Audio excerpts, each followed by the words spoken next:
Hi friends! So, let's continue yung book ni Sir John Gray. What your mother couldn't tell you and your father didn't know. So, mga principles or tips on man and woman relationship. So, ang lesson natin today is resentment flu. So, ano ba yung resentment flu? Yung previous natin, vlog is why women stop appreciating the little things. So, feeling nung man na as they got married or yung day-to-day parang hindi na siya na-appreciate ng woman niya. So, why is this so? So, sabi nga, resentment flu.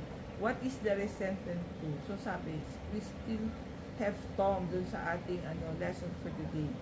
Sabi niya, Tom, learn to accept that although men need to be feel appreciated, sometimes women just know love to give. So, mayroong daw time sa life natin na we cannot express any appreciation sa ating partner.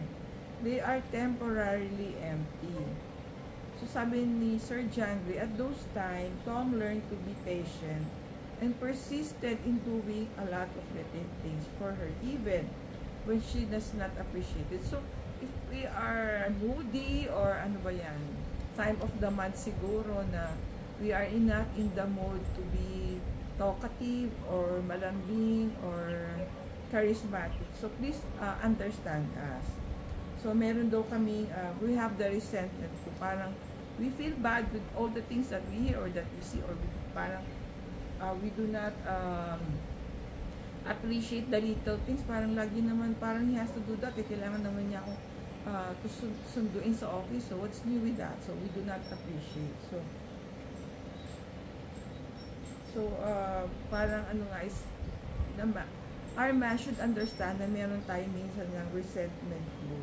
So, that's why we are not appreciative. So, please understand us during those times. But, sabi nga, the man should not stop doing things for the woman. Kasi, continuously that you are still giving us the little things, eventually, makikita din ng woman yan. At we will appreciate na yung things that you do for us eventually. We will feel, pag gumaling na yung resentment flu namin, we will be appreciative again and loving and nurturing to you.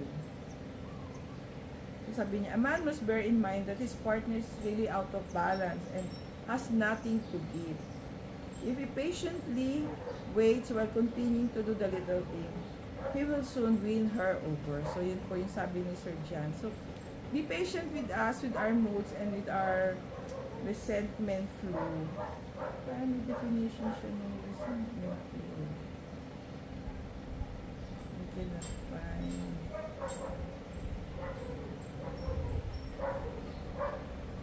So, we cannot find the definition. Resentment flu, ayan ito.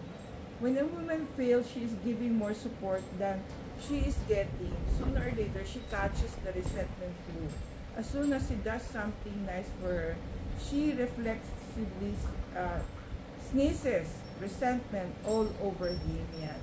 So, minsan lang po may sumpong, may mood swings. So, please understand us that eventually, we'll see your good things and service and the love that you are giving us.